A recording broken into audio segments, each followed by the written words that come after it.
So big bash में आज Sydney versus Sydney का मैच था। Sydney Sixers versus Sydney thunder का मैच था। बड़ा ज़बरदस्त मैच हुआ है और सिडनी सिक्सर्स जीत गए हैं। बाबर आजम की वजह से ही हम सब भी देख रहे हैं, मोस्टली पाकिस्तानी। सो आज उसने रन्स भी कर दिए हैं और उसकी टीम जीत भी गई है और सामने शादाब था बेसिकली। सो आज देखते हैं आज हुआ क्या है। थंडर्स जो हैं वो टॉस जीत गए थे और फील्डिंग का फैसला किया बेसिकली। और ये भी एक इशू है, मतलब ये कंडीशन, हम यहाँ पे कंडीशंस को एनालाइज कर ही नहीं रहे। वो बड़ी डिफरेंट कंडीशंस हैं बैटिंग के लिए, कोई इतनी आसान नहीं होती। ऑस्ट्रेलिया में आप अगर जाएंगे, वो कहते हैं ना जी फास्ट बॉलर्स को सूट करती है, बिल्कुल करती है सूट। रन्स भी इधर होते हैं, सब कुछ होता है, बट ये सबको सूट नहीं करती ये पिचेस। वो बाउंस सबको सूट नहीं करता। गुड लेंथ का बॉल जब एशियन विकेट्स पे आता है वो डिफरेंट उसकी हाइट है। ऑस्ट्रेलिया में डिफरेंट है, न्यूजीलैंड में डिफरेंट है, साउथ अफ्रीका में डिफरेंट है। सो वो कोई इतना आसान होता नहीं है। और मैं आज आपको बताता हूँ अभी एक चीज, इतनी बाबर को जितनी हाइप मिली हुई है ना, बेसिकली आप ये भी देखें कि ऑपोजिशन जो है उन्होंने इस पे इतनी रिसर्च भी की होगी क्या इसको बॉल करना है। उन्होंने उसको ऑफ स्टंप पे बॉल ही नहीं दिया। एक बॉल दिया जिसपे उसने क्या कहते हैं, एक चौका मारा था कवर ड्राइव का। वो कट वाला बॉल ही नहीं दिया। बाबर खेलता है मेरिट पे, जहां का बॉल वहां पे खेलता। वो उसको सिर्फ टांग पे बॉल कर रहे थे, पीछे रख के टांग पे, पीछे रख के टांग पे। चार इधर की ही एक बाहर कर दी, जो फिर एक एज होके पीछे चौका हुआ, वो जो ग्रीन कर रहा था। सो वो इसमें उन्होंने पूरी रिसर्च की हुई है कि इसको कैसे फंसाना है। आप सिर्फ ये ना देखें कि यहाँ पे बाबर की इनिंग कैसी थी। वो बिल्कुल, मैं ये नहीं कहूंगा कि आइडियल बाबर जो खेलता है वो उस तरह था, ये नहीं मैं कहूंगा बिल्कुल भी, लेकिन वो वो पार्टनरशिप बड़ी इंपॉर्टेंट थी। ये आपको तब पता चला होगा कि जब आखिरी 2-3 ओवरों में जब बाबर आउट हो गया था, उस वक्त शॉट्स नहीं लगी थी। फिर बाद में जब सिडनी थंडर बैटिंग के लिए आया, उनसे भी शॉट्स नहीं लगी थी, उनके भी 3 आउट पहले जल्दी हो गए थे। वो प्रेशर वहां से आता है। सो खैर बाबर ने ओपन किया। मैं वैसे सेट में नहीं हूँ, बाबर को मेरे ख्याल से 1 डाउन बैटिंग करनी चाहिए। 58 उसने रन बनाए 42 बॉलों में। स्ट्राइक रेट जो था वो 138 का था, डिसेंट था। और मैं बाबर को, अगर मैं पहले भी बात कर चुका हूँ कि उसको अपनी इनिंग्स देखनी चाहिए, उसमें कॉन्फिडेंस अभी भी नहीं नजर आता। शादाब की मुझे एक ये अच्छी बात लगती है, जनरली लगती है, और आज भी अगर आप देखेंगे उसको कि वो कॉन्फिडेंस उसके अंदर वो नजर आ रहा होता है। जहां मर्जी वो खेल रहा हो, वो पूरा कॉन्फिडेंट होता है हर चीज के लिए, कोई मसला नहीं है। वो बैटिंग कर रहा हो, बॉलिंग कर रहा हो, बाबर को मेंटली तौर पर थोड़ा सा ना फ्लेक्सिबल होना पड़ेगा और इवॉल्व होना पड़ेगा थोड़ा सा। वो एवोल्यूशन बाबर की तरफ से नजर नहीं आ रही बिल्कुल। क्लास क्या है कि इसका पूरा करियर क्लास पे नहीं बिकेगा मेरे ख्याल से। बहुत अच्छी चीज है कि बिग बैश वो खेल रहा है, सारा कुछ है, लेकिन यहाँ पे आई थिंक एक रियलिटी चेक भी हम सबको मिलना चाहिए। जो पाकिस्तानी प्लेयर्स खेल रहे हैं कि किस लेवल पे ये नेशन, मतलब ऑस्ट्रेलिया की जो क्रिकेटर्स हैं, मैं आपको सबसे बड़ी इंपॉर्टेंट चीज बताता हूँ जो कि हम पिछले कुछ सालों से बात भी कर रहे हैं कि हमारा जो फिटनेस लेवल है ना, वो एक मसला है। वो हमें पता है, इस वजह से नहीं चलता कि हम उन कंडीशंस में क्रिकेट ज्यादा खेलते नहीं है। अब इन कंडीशंस में फॉर एग्जांपल बाबर के बारे में जनरली बात की जाती है कि he is a very good runner, और कहा जाता है कि जिसके साथ ही खेल रहा होता है, बैटिंग कर रहा होता है पार्टनरशिप में, बहुत अच्छी चीज है उसके लिए। लेकिन यहां पे अगर आप देखोगे तो यहां पे वो फिटनेस लेवल वो मैच नहीं कर पा रहा। वो सामने वो खेल रहा था फिलिप, वो देखिए वो कितना तेज था बिटवीन द विकेट। हालांकि बाबर बहुत अच्छा रनर है, उसकी कॉल बड़ी जबरदस्त होती है, जो कि आज नजर आई है कि उसकी कॉल बड़ी जबरदस्त है, बट वो रनिंग बिटवीन द विकेट, ये पहले मैच में भी हमने देखा था कि रन आउट होता था, बचा था, और यहां पे भी हमने देखा है। वो फिटनेस का लेवल, आपको भाग के भी रन लेने हैं, आपको देखना कि आपको चौके छक्के मारने किस तरह से हैं। अब शॉट्स उसने मारे, वो पावर सर्ज वाला आया, वो अब वहां पे आप डॉट बॉल नहीं खेल सकते। वो जो 2 ओवर का पावर प्ले आपने बाद में लिया, वहां पे आप डॉट बॉल्स नहीं खेल सकते। खैर उसने बाद में 1-2 चौके लगा दिए, लेकिन यहाँ पे बाबर को ये थोड़ी सी चीजें ना सीखनी पड़ेंगी इस लिहाज से। अब इसमें उसको क्या बेसिकली करना है, उसको बेसिकली अपनी गेम को इवॉल्व करना है, कुछ पिकअप शॉट्स डेवलप करनी है अपने अंदर। मतलब 1-2 शॉट्स वो खेलता भी है। आज जो उसने एक छक्का लगाया था फुल टॉस पे, मुझे बहुत अच्छा लगा कि उसने वो शॉट लगाया है। ये टिपिकल बाबर आजम का शॉट नहीं था कि वो फ्लिक करता है और वो शॉट पिकअप की तरह चला जाता है, ऐसे नहीं। वो खेलता ऐसे नहीं है। यहाँ पे अच्छी चीज ये थी कि बैट पे अच्छा बॉल आया, पेस शायद उस तरह से नहीं होगी, बाबर ने पिक किया और वो शॉट लग गया। लेकिन बाबर ऐसे खेलता नहीं है, बाबर उस साइड पे चौका लगाता है। उस गैप में। सो आई थिंक ये चीज़ें थोड़ी सी बाबर को भी देखनी है, लेकिन हमें भी थोड़ा सा देखना है कि हम बाबर से बहुत ज़्यादा उम्मीद लगा के बैठते हैं। मेरे ख्याल से अगर मैं कंपैरिजन बाबर की टीम का करूँ ना, ये सिक्सर्स का और बाकी टीमों का, बाकी टीमें कई नज़रियों से बेहतर लगती हैं, कई तरह से बेहतर लगती हैं। अब फॉर एग्जांपल आप यहाँ पे देखें, बाबर आउट होता है 58 पे 42 रन बनाता है वो, सामने वाला 80 पे खड़ा होता है। अब 3 ओवर पड़े हुए थे मेरे ख्याल से उस वक्त, और वहाँ पे 200 होना चाहिए था, मेरे ख्याल से 200 रन होने चाहिए थे जहाँ पे ये छोड़ के गया था, लेकिन वो 200 नहीं हुए। एक बंदा 80-90 पे खड़ा हुआ है, वो खड़ा भी हुआ फिर भी 200, उसका भी 100 नहीं हुआ और टीम का भी 200 नहीं हुआ, क्योंकि शॉट्स लग नहीं रहे थे इतनी आसानी से। बाकी टीम आके फिर आगे 4 आउट हो गए थे। सो खैर ठीक है,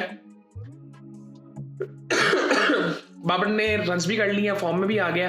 कमेंटेटर्स भी बात कर रहे थे पहले, लेकिन बाद में जब ये बॉलिंग कर रहे थे बाबर वगैरह, तब भी शुरू में उनका भी यही था कि यार शायद स्ट्राइक रेट थोड़ा सा कम है, लेकिन बाद में जब थंडर्स ने बैटिंग की आके और इन्होंने बॉलिंग की आके, तो आई थिंक वो थोड़े से वो रियलाइजेशन उनको भी हो गई होगी कि ये पिच इतना आसान नहीं है बैटिंग के लिए। मतलब बहुत वियर्ड चीजें भी कर रहा था पिच, अब वो पिच कर रहा था या बैट्समैन पिक नहीं कर रहे थे। ऊपर से बिलिंग ने जो इनिंग खेली है बड़ी जबरदस्त किस्म की, वो बहुत जबरदस्ती, इसके साथ साथ इसको भी थोड़ा सा आई थिंक देख लेते हैं, ये फिलिप ने भी बड़ी जबरदस्त इनिंग खेली है। ये फिलिप वो काम कर रहा है इस टीम के लिए जो कुनोली कर रहा है अपनी टीम के लिए।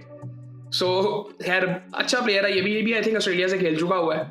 और बॉलिंग की अगर बात करें तो रीस टॉपली ने 4 आउट किए हैं और चांड ने 3 आउट की 41 रन दे के। मैक एंड्रयू ने 2 आउट किए 41 रन दे के, और शादाब ने 3 ओवरों में 33 रन दिए, जो तीसरा ओवर उसका फिर भी बेहतर था थोड़ा सा। मतलब वो मैं वही कह रहा हूँ ना कि बड़ी डिफरेंट तरह की पिच थी ये, और बाबर को किसी हद तक मैं कहूँगा कि सूट इसलिए कर रही थी कि बाउंस बहुत ज़्यादा नहीं था यहाँ पे। और खैर लेकिन फिर भी अच्छा, मुझे यहाँ पे हैरानगी की बात एक ये लग रही है, ये क्रिस गेरिन ने 2 ओवर क्यों किए हैं,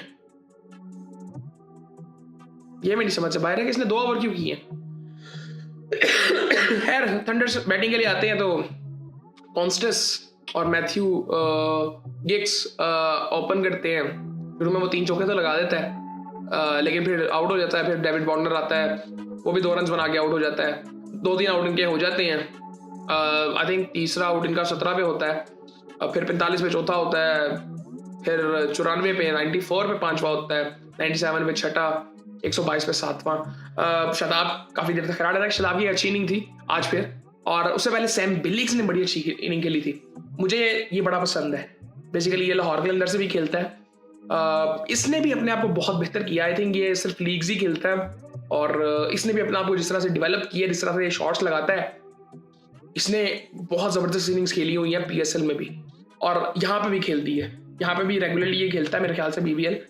तो आप यहाँ से अंदाज़ा लगाएं कि इवन इंग्लिश बैट्समैनों को यहाँ पे मुश्किल होती है, और इसने यहाँ पे भी रन्स किए हैं, पाकिस्तानी कंडीशंस में भी रन्स किए हैं, IPL भी ये खेला हुआ है। लेकिन कहने का मतलब है कि ये कितना अच्छा बैट्समैन होगा कि दोनों तरह की कंडीशंस में ये कैपेबल है बैटिंग करने के लिए। सो बड़ी ज़बरदस्त उसने बैटिंग की थी, पावर सर्ज लिया उस वक्त, उसने जो शॉट्स 21 रन का ओवर निकाला वो बड़ा ज़बरदस्त था। 3 छक्के इसने लगाए थे वहाँ पे। आउट हो गया था फिर 51 रन बना के। शादाब खड़ा हुआ था इसके साथ, शादाब ने भी 41 रन बनाए आज फिर 31 बॉलों में। अच्छा, शादाब के बारे में ना बात होगी, इंडिया ने भी आई थिंक स्क्वाड अनाउंस कर दिया, पाकिस्तान भी करेगा, और मैं भी हम हो सकता है कि शादाब का नाम उसमें आ जाए। अच्छा, मैं मतलब ये नहीं कहता कि शादाब ना आए टीम में, बट कहाँ पे आएगा? नवाज फ़हीम को नहीं छेड़ना चाहिए हमें। आई थिंक मे भी फ़खर जमान की जगह पे अब ओपन अगर बात करें तो साइम और फरहान, फिर बाबर,